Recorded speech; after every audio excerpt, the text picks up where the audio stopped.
Greetings, fellow traveler. As humanity awakens and evolves, we see change in every aspect of our lives. Let's consciously manifest our desires. I am Candace CrawGoldman, and this is New Earth Journey.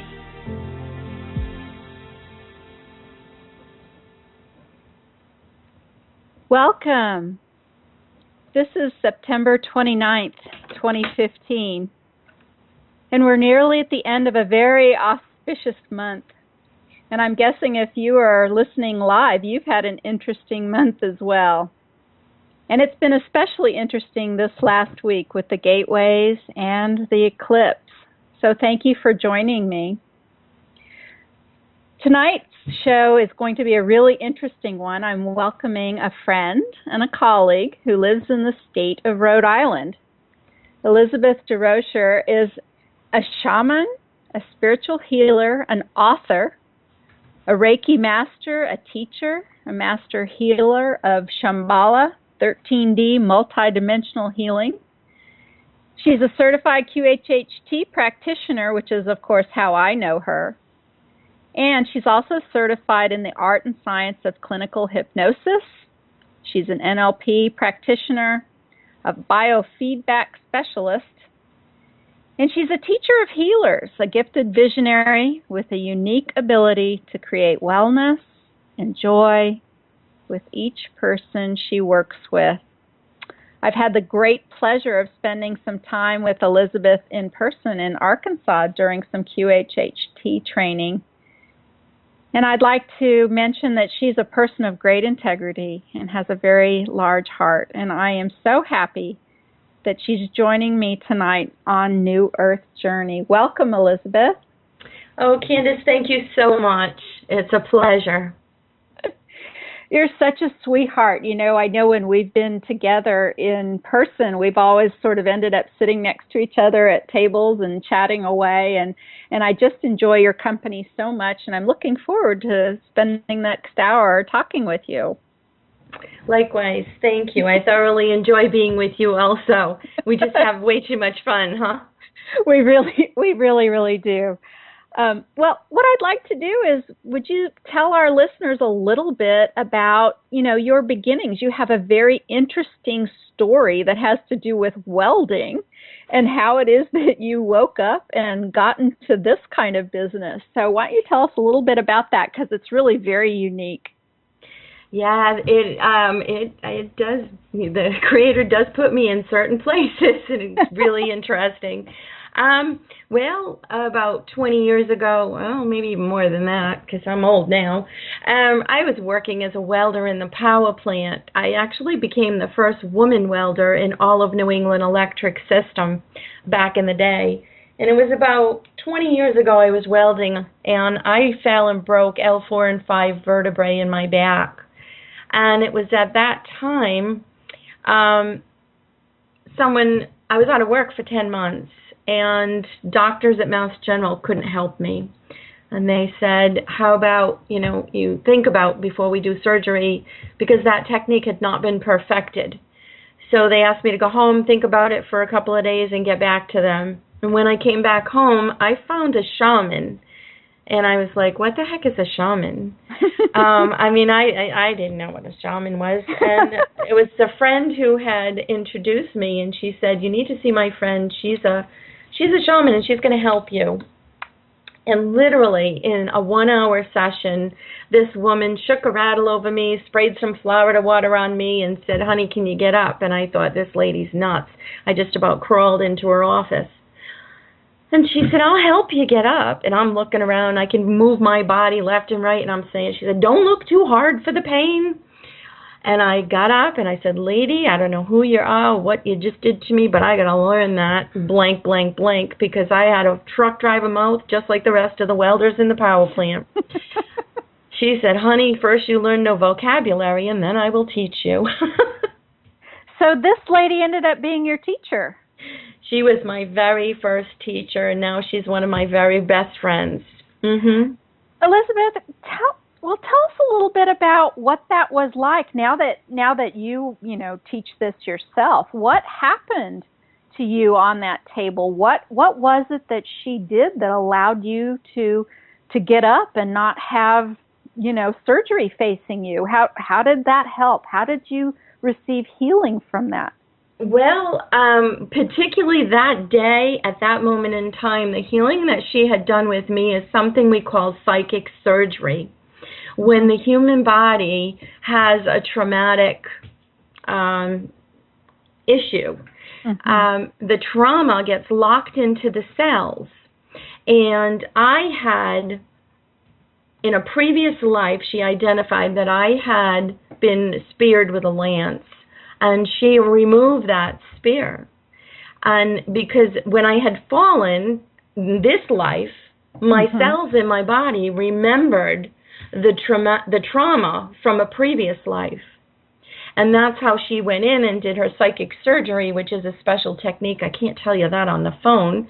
I have to show you in a class.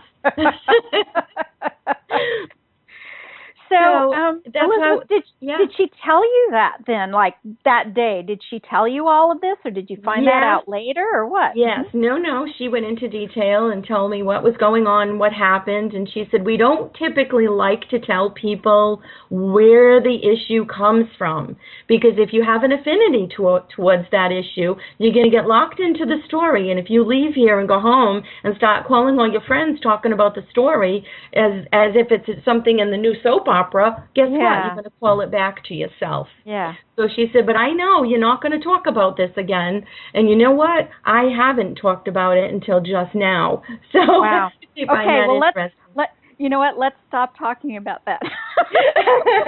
Okay. Well, I began studying with her and then her teachers, and then I ended up in Peru with their teachers. So I just couldn't get enough fast enough. It was wonderful. Elizabeth, tell me, how did your family react to this? What kind of background did you come from? And when you said, I'm going to learn this, I'm going to go to Peru, I'm going to start studying this, what was the reaction of those around you and your welding buddies at the power plant? Oh, yeah. What were they saying? Well, it was huge, and not in a good way. My husband thought I fell and hit my head. My son was like, Mom, what are you doing? They have drugs for that. You really need to go see a doctor. It was to the point where I sat my husband down. We had a very lengthy talk, and I said, I'm going to study shamanism. He said, okay, but if you get weird on me, I'm going to make you stop, okay? And it just kept getting weirder and weirder after that. But he's come to the place where I stopped trying to convince him of what I was doing was right, and I just did what I was told. I began communicating with the Creator that gives us the breath of life, and that was the difference. I was raised Catholic Italian, and being raised a Catholic Italian, in our household, we prayed to God. We didn't have a conversation. God didn't talk to us unless you were special. He talked to the people in the Bible, but He didn't come down and talk to us. Well, when I started studying and I learned that, no, God talks to everyone. I have a niece. She calls it energy. Your energy is my God. I just happen to call it God. But it's all the same thing. It's the Creator that gives us the breath of life. And so when I learned to have communication with that, I just started doing my work. Every morning I was on my knees in prayer, doing my meditations. I didn't talk about it anymore. I stopped talking about it. And this is where the respect came in with the family, because the family began seeing people come. They would come to the house one at a time. They would come with their heads down, all upset and sad, and they would leave with a pep in their step. And it was these things that, people could see them. So my husband sat down with me, and he has a great respect for this work now, and we open our doors. I bring the shamans here to our home every year, and basically my house is their house when they come, and my husband just moves aside and says whatever they need. So it's really been wonderful. That's really, really terrific. That's really great news. Well, then, how did all of this bring you to where I got to meet you, where you first discovered Dolores Cannon and QHHT? How did you move into this realm and work? Well, I'll tell you, the first 10 years of studying shamanism, the money went out the window. I couldn't get enough fast enough. I studied with 2, 3 teachers at a time. And it just was every workshop I would hear in the United States. I would, fly to the workshops, and then I'd fly to Peru and back and forth. So I had calmed down a little bit, and I said, okay, now I needed to do my work. I'm doing my work at home. And I was teaching a class in Michigan. I met a woman at the American Society of Dowsers convention, because the Dowsers is a very good group too, and the Dowsers, you're able to get your answers easily when you're using a pendulum. Is one of the ways that you can get confirmation to get your yes and your no. And so I was at the Dowsers, and I met this woman who invited me to teach her group in Michigan. So I'd been flying back and forth to Michigan, teaching this wonderful group. In fact, they just graduated recently with their 17 women. And so I was teaching the shaman class, and here at home, before I flew to Michigan, I kept hearing God would say, you need to go study with Dolores Cannon. And I'm like, yeah, all right, God, I'll do it next year. And God's like, no, you need to do it now, because she's not going to be here much longer. And I'm like, oh, my. So when I heard that, I got on the Internet right away, and I found out that she was actually teaching a class in Arkansas, and that I got my guidance, and God was like, that's the class. You need to go, and you need to go now. Well, it was the week before I was teaching in Michigan. So I actually flew with all my bags that I have to teach with, and I took everything to Arkansas. And in fact, people who are in class were like, why do you have all those suitcases? I was like, yeah, well, I'm teaching a class next week in Michigan. Well, isn't that kind of like back to back? And I'm really surprised and excited and like to travel like that. I would do a little traveling and come home, and, I'm really a homebody. But God had other plans that year. So I began studying with Dolores, and that's how you and I met there at that very first class. When was that class? Will you remind me? What year was that, and when was that? 2012. Was that July of 2012? Yeah. That was an amazing year too. Gosh, well, they're all amazing, but yeah, it was great to meet you there. And so then you just sort of started doing that right away. You started practicing QHHT? Yeah, Dolores was amazing, and she still is. And because I'm certified in clinical hypnosis and I was doing guided meditations all the time, her QHHT technique was very natural for me. I was already having conversations with God, so I found God's guidance telling me what exactly to do. Do the cadence, make sure the drone in the voice has a rhythm, and every client was dropping into the subconscious with each session, and it was amazing. Yeah. It's amazing how Dolores is still with us, isn't it? Yes, I can hear her voice with almost every single session. Really, she's right here with the sessions. It's amazing how she can be at so many places at one time, because I have friends that I'm still in contact with from that class, and they have the same thing happen. She's in all of our sessions. Well, I guess when you move into the next realm, you can do more things in more ways, and especially Dolores Cannon. I think she's really spread her wings, so to speak, now that she's on the other side. Elizabeth, why don't you tell us about a couple of your favorite sessions, your memorable sessions? I'd love to hear about them. Who showed up and what their issue was, and what kind of experience they had, and what kind of results. Tell us about some QHHT sessions you've had. Well, one of my first sessions that I'll never forget, and we're going to call this woman Sharon. Okay. She came in with regular questions, and most of the time they want to ask, what's my purpose, and typical things. And so we had the session, and at the time where we contacted what Dolores Cannon would call her subconscious, that deep, deep somnamblistic state of consciousness. So her subconscious is talking to me. Now, Shaman came in, and her voice was very quiet, and she spoke like this. She's a tiny little person, okay? And this subconscious came out with this distinct personality, like much different than Sharon's. And she's like, she needs to do this. And I mean, it was very, very strong personality. So I'm listening and I'm doing everything according to what we're supposed to do. We have this, all these details. I have all my notes and everything is exact. And I couldn't take it anymore. I had to just open my mouth and I said, "Excuse me." And it says, "Yes."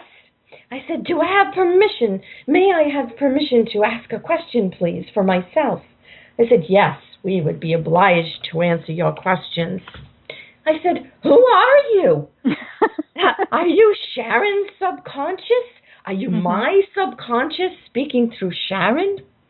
And it said, "We are connected to the one creator you call God, and I am Sharon's soul speaking to you now." Well, Candace, I sat there, the floodgates open, I was crying like a babbling idiot.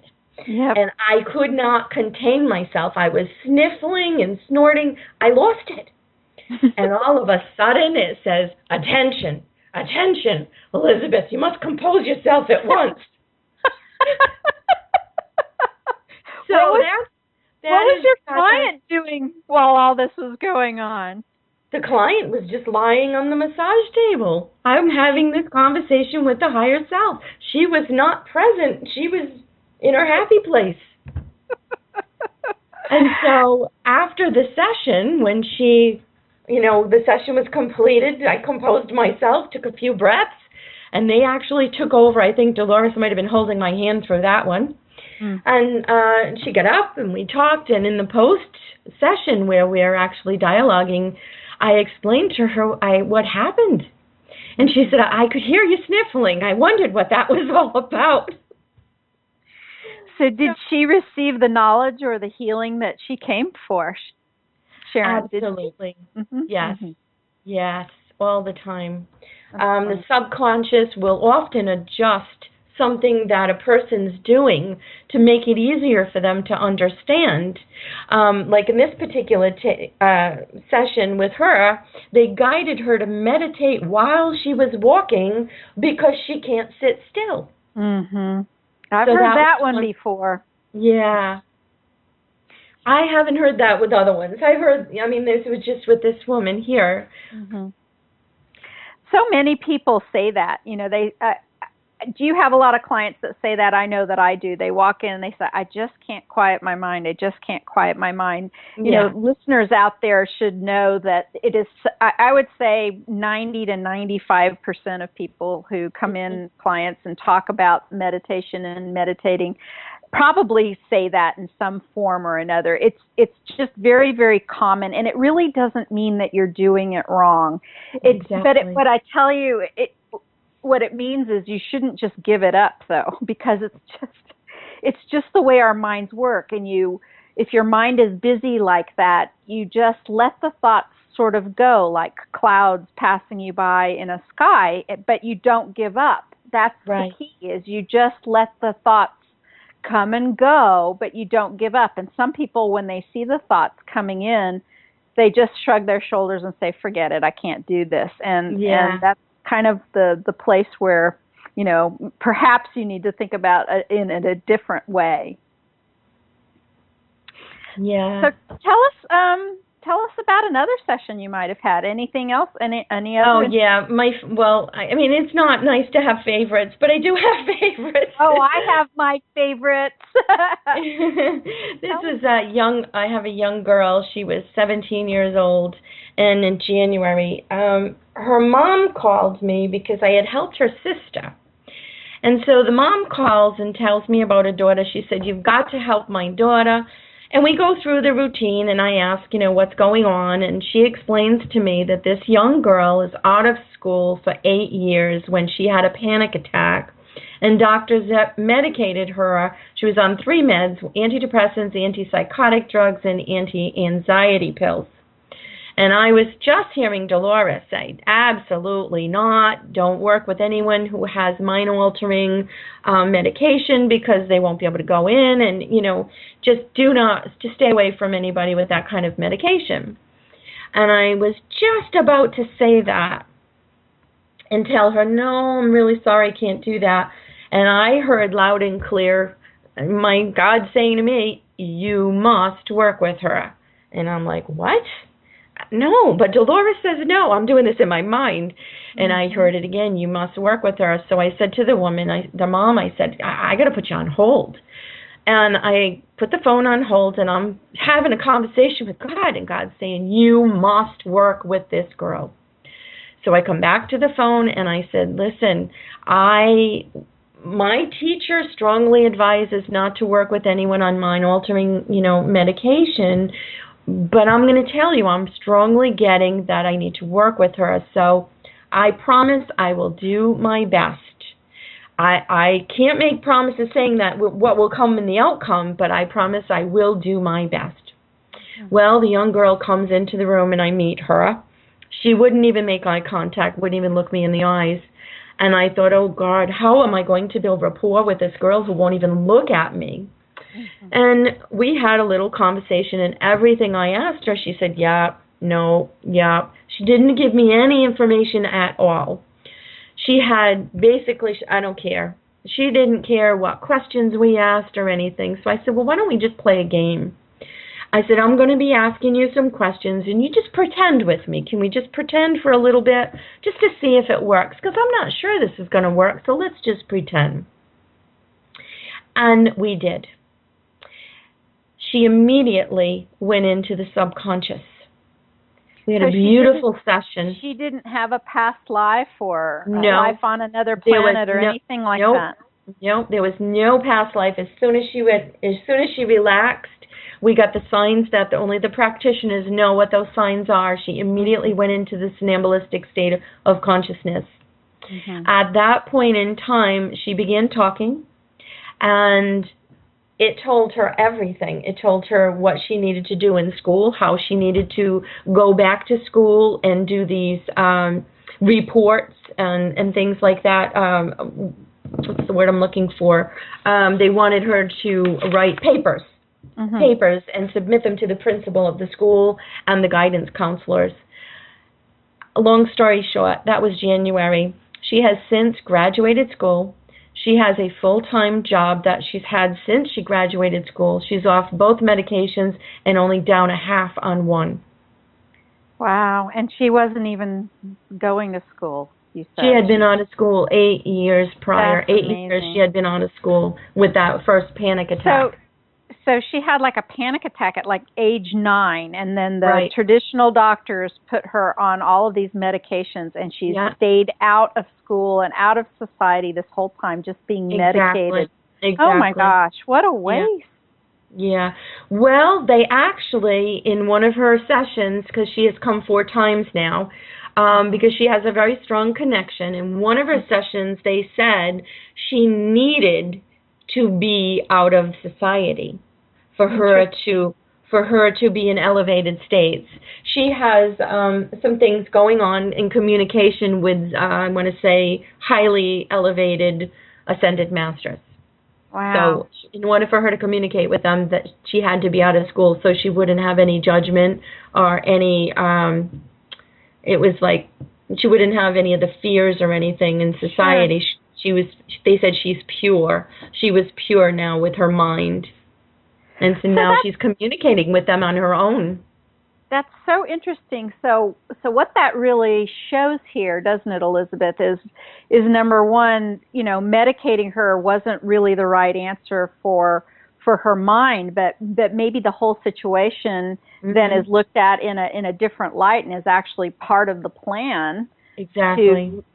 So even things that there's a lot of different levels and layers of what's going on and the ramifications and who makes the choices, and I guess there's no accident.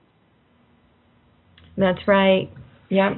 I just had a client not too in the recent past who was getting ready to lay on the bed for the session, and I looked down at the list of medications he was on, and he was on not one but 2 different antidepressants, some big ones, Lexapro and another one, maybe Prozac or something. And then there's this this other drug out there these days that is like a depression, an antidepressant booster. It's like it boosts antidepressant drugs. And then he was also on an anti-anxiety pill, Xanax. So he had so many drugs, and I was thinking, and he was very slumped, and he didn't make a whole lot of eye contact. Same thing, kind of like what you said with this gal. And I really wondered about the capacity of being able to reach the mind, you know, through all of that medication. And it was an absolutely fabulous session. It was perfect and brilliant and beautiful communication. And I want to just say that, you know, we've been talking a little bit about drugs here and about things that Dolores has said, mind altering, etc. For the most part, people who are bipolar or are depressed are absolutely fine candidates for QHHT. What Elizabeth and I were cautioned against by Dolores pretty much were those who had, you know, psychotic kind of issues and who were who were taking antipsychotic drugs, or people who are, you know, very profoundly schizophrenic, etc. Those are the types of people that normally are not candidates for QHHT. I just wanted to clarify that. Yeah, but I want to say also that it's not just having a person come in and just do a session. I know from my work that before the person even comes in my room, I've opened sacred space, I've done my prayers. They're walking into a room that is full of white light, and they are held in the arms of the angels and the saints, spirit guides. And so they are in a safe, sacred place in order to do the work. And I'm sure, Candace, that it's not just me doing the work. They're here holding it and guiding it. Absolutely. Absolutely. All right. Well, so how about another session? One other one I want to mention is a gentleman. There was a young gentleman who had autism, and when we got to the subconscious, one of his questions was, does my autism come from vaccines? Because he had heard many people say that. And I was pretty amazed at the way the answer came out. The subconscious told him, autism comes from inflammation. Inflammation comes from the vaccines. Interesting. What kind of session did he have? Was he able to go into a regular past life or whatever? Do you remember the details of the session? Yes, he is another one that skipped the past lives and went directly into the subconscious. And they basically told him, because he was trying to work at a job at a group home, and they told him he needed to stop flipping the hamburgers because he was one with the mind of a rocket scientist. From that session, his mom started taking him to the library, and she had called me a few weeks later saying he's reading books quicker than she can blink her eye, highly elevated books about engineering and all kinds of things like that. So he's fascinating, absolutely fascinating when I hear this stuff. That's just amazing. It must be so gratifying to get that kind of call from a mother like that, of somebody whose child, you know, was deemed by society, you know, to a future that wasn't very bright, and you get to follow him making his dreams come true in a completely different way. That's amazing. Yeah. So even though you found out then that, you know, that the autism was caused by inflammation, which was caused by the vaccines, the subconscious came through and adjusted that or healed that, or what happened there? Yes. In every session, I ask for a body scan and a healing if it's needed. And many times I'll catch in the corner of my eye, in your peripheral vision, it'll look like someone holding, you know when the little children have sparklers at 4th of July, those little sparklers, you'll get those little glitter sparkles in the corner of the peripheral. Sometimes if you look straight on, you can't see anything, but sometimes you'll see like a light, kind of a clouded shadow or like a mist over the body where they're working. So yeah, they do a body scan in every session, and I always ask the subconscious to please tell the client how they can communicate with them when I'm not there. I don't want them to have to come back for every session they have a question for the subconscious. So I will ask them to please give them details of how they can communicate with the subconscious on their own. And they do. They give them full communication with their soul. This brings their power back. And that I really think that this is a big part of the healing session. You know, Elizabeth, that's probably one of my favorite things about QHHT, just the way that it's set up and its conception by Dolores Cannon, which is basically, having a QHHT session, most clients have just the one. There's some who come back if their practitioner is local, or some who come back for additional explorations for curiosity or deepening, etc. But 95%, 98% of my clients come only one time, just one time. We're not in this work to generate somebody who's needing to come back session after session after session after session, which just kind of sets up, a QHHT a facilitator, a practitioner, not in the business of, generating a giant client base that they can continue to have, pay them an income week or month or year after year. It's one time. I've always found that fascinating. Exactly. And usually when I'm on the phone with them, I'll say, you won't need another session. Not for this issue. If another issue pops up and it's something different, that's different. But when the subconscious comes in and it's communicating with them, it's giving them an up-to-date where they've been, where they are, and it also tells them where they're going and how to get there. So even though the client will come with 5 questions they want answered, I'll get each one of those questions and say, well, okay, can you dig deeper? I want to know more. And even when the subconscious will say, well, no, we can't do that, I was like, well, why? I mean, I'm all about, Dolores, one thing she taught me was to be curious. And don't take no for an answer. Ask more questions. It's okay. You're asking on behalf of the client. The client's in their happy place. You need to dig deeper for them. And it's, I got to say that it's fascinating, and I am honored to be a part of this.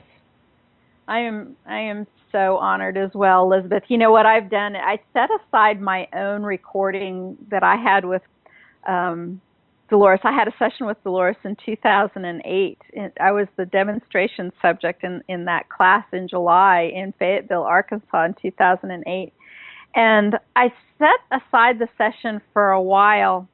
I hadn't listened to it for a while, and just recently I re-listened to it a few times because I'm getting ready to actually make it public. I'm going to make a YouTube of it, and the first part of it particularly, but and in the way that she would approve, I promise. But anyway, and not with any of the induction and etc. But a great part of the past life and then the healing. And one of the things that struck me as I was listening, particularly in the latter part of the session, was how often she would repeat what the subconscious would say, and how she would kind of cajole and encourage and say things like, because we want her to be very healthy, we want her to be happy, we want her, I mean, it was, she was really coaching almost, and really going to bat for the client, very much trying to get the most out of the session that she could. And I try to do that with my clients as well, because it's interesting. Haven't you, Elizabeth, at times in sessions you've asked for healings or for adjustment or whatever, and you might get an answer that you didn't quite like, so you kind of try it again in a different way, and sometimes you get a different answer. Sometimes they actually say, well, okay, maybe we can do this. Yeah, I've had them say, well, all right. I know, isn't that interesting? I mean, I think that's a fascinating part of, you know, the dialogue about what's going on here between, you know, your role as facilitator and then the client and then these other energies. And there's this interesting dialogue that goes on, and kind of a, you know, a communication and a negotiation thing that happens. And Dolores was just masterful at that. Yeah, she's amazing. You know, you were talking about your last client reading books, and that actually reminded me, you actually wrote a book yourself, didn't you? Yeah. Well, I wish I could take credit for that, but I was woken up one night and about 3 o'clock in the morning, and it was the Blessed Mother Mary. And she said, we need you to type what you hear. And honest to God, Candace, I thought I was having a stroke. My heart was beating so fast, sweat was pouring down my face. And I tried to wake my husband, he wasn't moving. I tried to move the dog, he wasn't moving. I said, oh crap, I just died. And so, well, she put her hands on my shoulders, and as soon as she touched my shoulders, everything went calm. And she said, now you can touch my garment, because I wanted to touch her.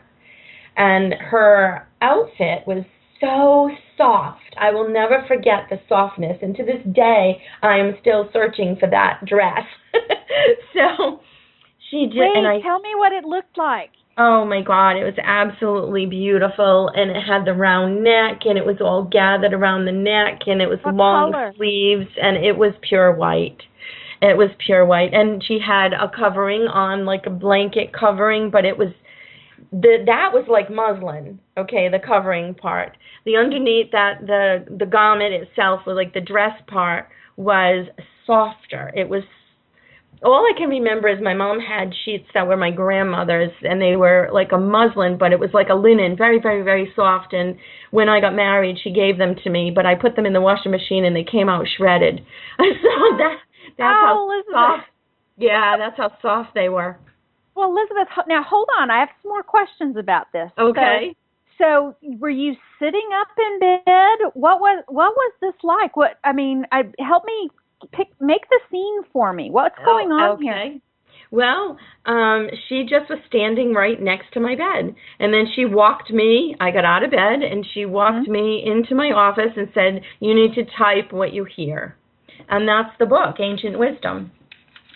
How is it that I haven't gotten that book yet? I need to get this book. So why don't you tell me and everybody how we can get this book, because I need to read it. The book is Ancient Wisdom, and at the time, my husband was still, working and didn't really tell people what I was doing for a job.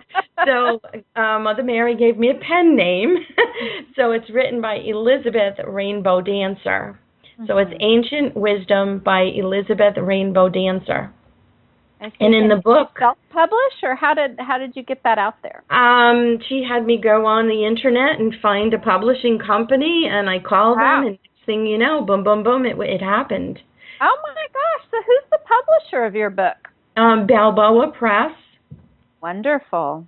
And the book is kind of like a little mini healer's manual. It gets right down to the nitty-gritty, but she really goes into talking about Reiki practitioners at the end, and telling them how to do a session, and because at that time there were some practitioners doing sessions with their eyes closed, and she's like, no, you need to see if your client, how they're breathing. I mean, she went into detail with this. It's a tiny little book packed with information, and in the back she allows other beings to channel. So Orion comes in and speaks, and so Yeah. Oh, okay. All right. So now I've got a personal connection with Orion. So now you're going to have to tell me what that was. And then you have something to say about Mary Magdalene here, too. So please tell me about both of those things, if you would.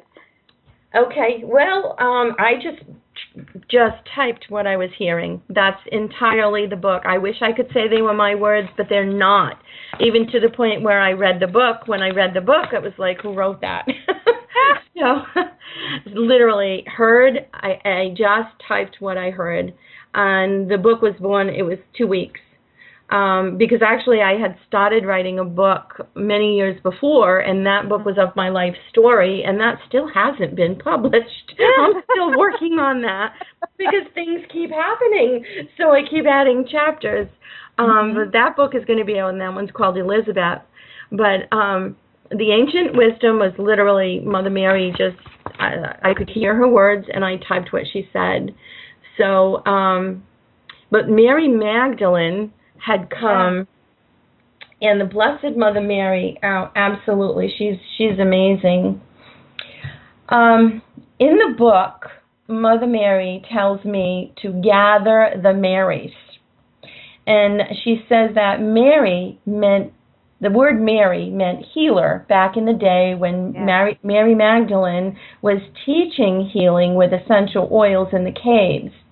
The Knights Templar would guard her after Jesus passed, as she would teach with the oils in the caves, and they guarded her safety. So she guided me to work with Blessed Mary Magdalene, and I began searching for essential oils, and they told me Young Living Oils has the highest vibration of pure oils.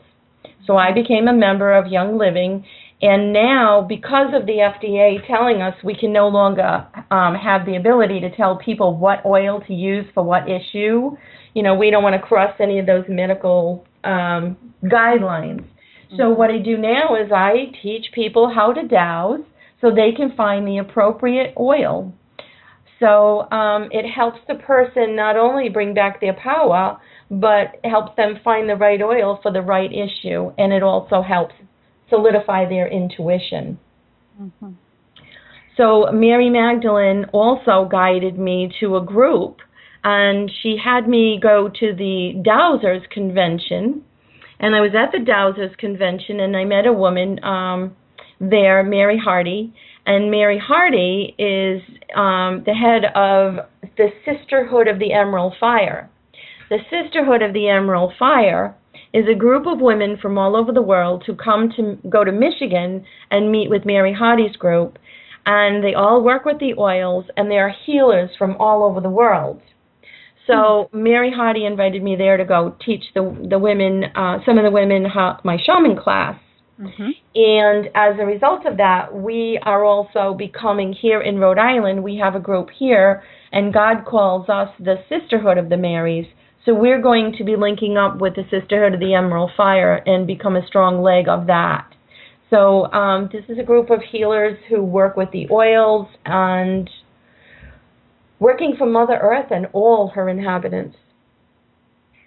So tell me a little bit about the oils. Do you combine them, or you just use them as they are? Or tell me more about how the oils work from your perspective and some of the things they say. Mm-hmm. Essential oils can be used for, well, let's put it this way. Back in the day, if you, many generations ago, if you went to the king's home, you would find a medicine cabinet with oils, because this is what they had. They had shamans, the shaman was the medicine person, and they worked with the herbs and the oils and the plants, everything back to nature. But now we have the Young Living essential oils, and each one has different properties, but you have to know your oils. And there are many books about them. But like I said, the FDA forbids me now to tell you that, you can use this oil for, sinus infection.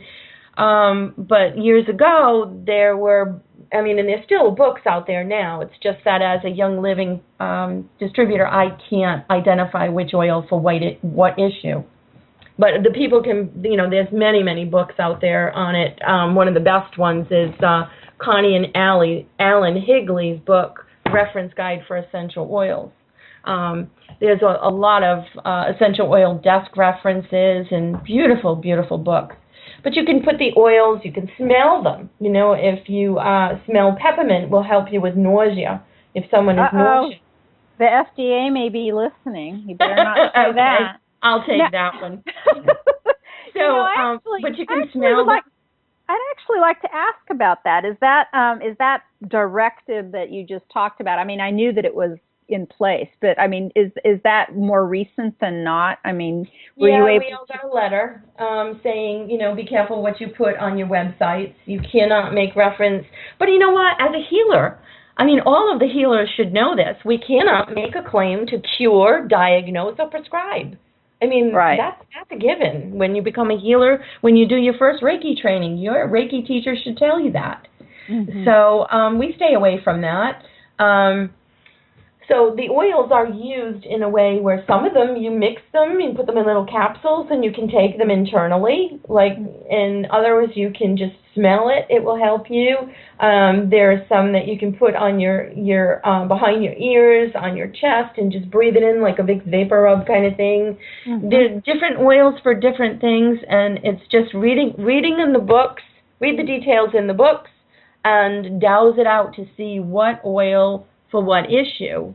Mm-hmm. And this is what I'm doing with my students. When they have an issue and they come here, I explain to them that these oils have a vibration that is so high. And Mary Magdalene had explained to me that the oils are alive. And as they are alive, you must connect with them in an energetic sense.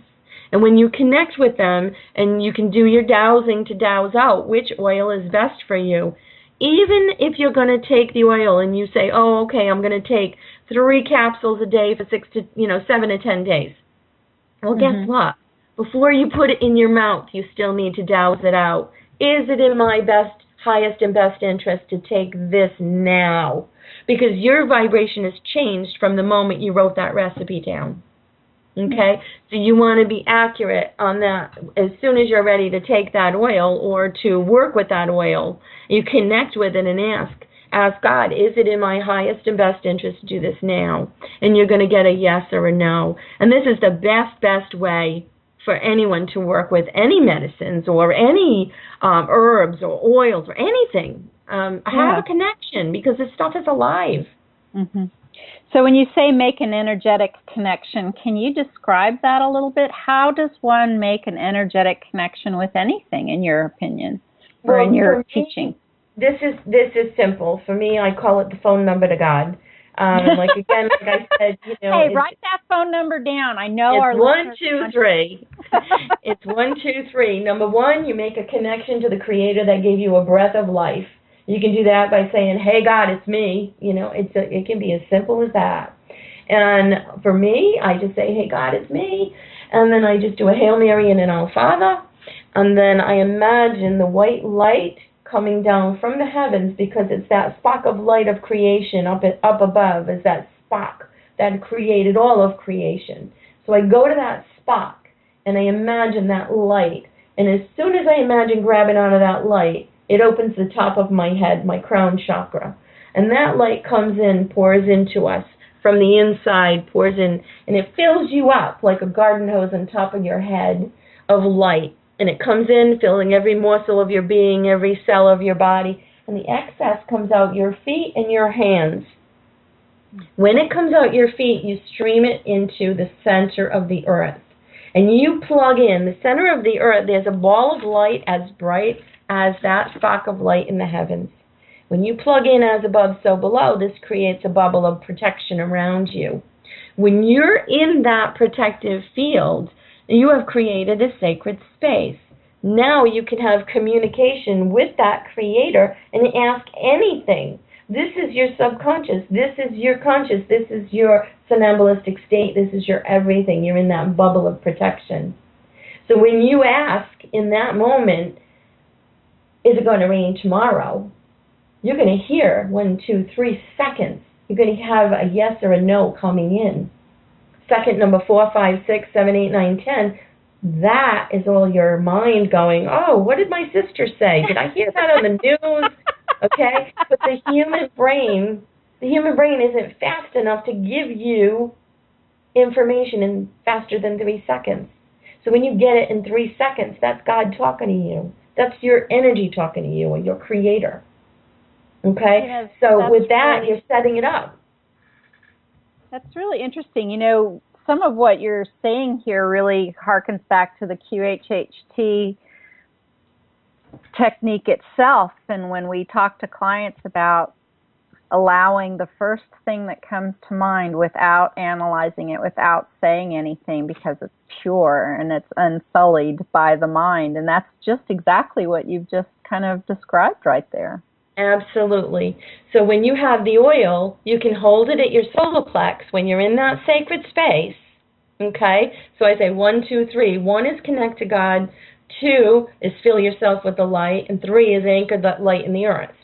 Okay? So that's your 1, 2, 3. Mm-hmm. So then you hold the oil at your solar plex and you ask, God, is it in my highest and best interest to use this oil now? Your body's going to lean forward for a yes and back for a no. Mm-hmm. So it would be beneficial if you be barefoot and facing north when you do that. But the body, the body will give you this swaying motion when you're holding the oil. Some people almost tip over holding that oil there. You know, it's interesting you should say that, because when I've done that before, I've usually been in my kitchen and I just automatically face north doing that. That's just really interesting. And when you're talking, you know what else I was thinking, Elizabeth? That, the spark of light and the light kind of coursing through your body, that sort of river of really bright light. You know what I was thinking about? Welding sparks. Yes, it all started with the energy of the power plant. No. I used to have my lunch sitting with the generator. No, now, are you kidding or are you serious? Was something I am serious. I am serious. Tesla was like my best friend. Well, we've got, just a few minutes left in the show, but it's kind of a nice wrap up here. Tell me a little bit more about that. So you're having some inklings and some connections with some of the power at the power plant. I'd like to hear a little more about that. I went down the power plant to take a break. I was in customer service for a little while, and I needed a break. I had a little baby, and I just needed to get out of the office because all the women in the office, there was so much gossip going on. I said, I've got to get myself out of here. I bid down to the power plant, and I was going to maintain the grass, cut the grass, and maintain the flowers. I said, I'm going to go down there for the summer because you could bid around. You could bid the jobs working there. Mm-hmm. Mm-hmm. And when I got down there, I got interested and met the different people. I was like, oh, my God, what are you doing? Oh, they would take me, Dennis would take me in the welding shop every day on lunch, and I learned, I was good at it. He said, Lizzie, you're really good at this. He said, so he introduced me to a friend of his, and I went to West Bay Vocational. His friend was the teacher there, and I went at night. I went 2.5 years from 6 to 10 at night for 5 nights a week. And 2.5 years. I did, and when the job came up for bid, nobody knew I was certified. Nobody knew I could pass the test, and they laughed at me. The supervisor put a wrench, a screwdriver, and a hammer on the table, and he said, "Tell me which one's the screwdriver." And I just looked at him, and I said, "You better give me the test." So he said, "All right, it's expensive to send somebody to that testing," and they sent me up to Brayton Point, and it was you had to weld uphill welding, and it was on a 45-degree angle, and then they x-rayed it, and they bent the pipe and to make sure it didn't break and all this stuff. And I passed the test, and I thought I had the job. And they said, call me back in the office, and the supervisor said, well, you passed that test, but the insurance company wants you to be, that was for stick welding, they called it stick. And well, the insurance company now wants you to be certified in TIG welding, which is it's heliac welding where you use 2 hands. So they didn't know I could do that too. So I said, give me the test. I went back up to Brayton another day, took the test, passed the test, got called back up in the front office again, and the big guy says, you know, Mrs. DeRocha, the insurance company wants us to be certified in stainless. Well, three tests later, when I went back to the shop after that third test, I knew I had passed it. And he called me back in the office again. And I stood up and I grabbed his tie across the desk and I said, don't you dare tell me that I have to take another test, because I had just found out no man before me had ever been tested. Wow. So I did pass that test, and he said, no, but you've grown a set of Gnocchis, and he says now the guys in the shop won't eat you up and spit you out. You can stand on your own. And that's how I got the job. That's a really, really great story. It's a great way to kind of wrap up, because that's kind of where we started with you working there, and then your injury and learning about the shaman and getting yourself healed. Well, listen, Elizabeth, tell our listeners how they can get a hold of you. How can they find out about your QHHT practice and your shaman classes and your oils? Okay, everything that I do is on something called ancientwiz.com. So it's www.ancientwiz.com. And then I have a separate one for QHHT, which is www.qhht-elizabeth.com. That's qhht-elizabeth.com. And the essential oils is Essential Oils RI, which stands for Rhode-Island.com. So it's essentialoilsri.com. Super. Well, that's really great. You know, I got to spend some wonderful time in France in this summer, and learning about Mary Magdalene and about all of the things that she was doing with healing and bringing the word of Jesus to that part of the world after his crucifixion, and it was great to hear about your book and about your gathering of Marys, your sisterhood of Marys, and I can't believe I haven't read your book yet. That's just kind of crazy. I've known you for a long time. I should have read your book by now, but I'm definitely going to get to it. So well, I'll definitely send you one. I'll put it in the mail now. Oh, bless your heart. Bless your heart. So what does the cover look like? How did you choose that part? Did Mary help you with that too? Yeah, I was doing my morning prayer, and they said, look up and get your phone. And I was like, what? And I looked up because I do my prayer in front of a window, and the light was coming through the trees. And it's funny you ask about that, because the sun doesn't rise over there. Amazing. And it looks like the sun coming through the trees in the morning, and the sun actually comes up on the other side of the house. So it was that kind of. And then when they did the cover, they wanted to Photoshop there's a little purple thing there, and I said no, absolutely not. No, that's part of it. Oh, it belongs thank you so there. Much for that. You know, I'm such a visual person. Well, Elizabeth, we're out of time. I want to thank you so much for spending this hour with me, talking with me about all of these different things. I've gotten to learn more about you, and our listeners have as well. And if any of you are on the East Coast and up towards Rhode Island, and that's someplace I've never been before, maybe I can come and visit you someday when you're having absolutely a meeting. All right. Well, thank you again. And for any of you all out there who are interested in finding me, you can find information about me and my practice at newearthjourney.com. And I also have another radio show now hosted by in5d.com, and that show is called Quantum Healing with Candace, and you can find that on Facebook or in the in5d.com radio tab. So I want to thank everyone for listening tonight, and have a really good evening. And thanks so much again, Elizabeth. Oh, thank you, Candace. And thank you, BBS Radio. Thank you. Bless your heart. Good night, everyone.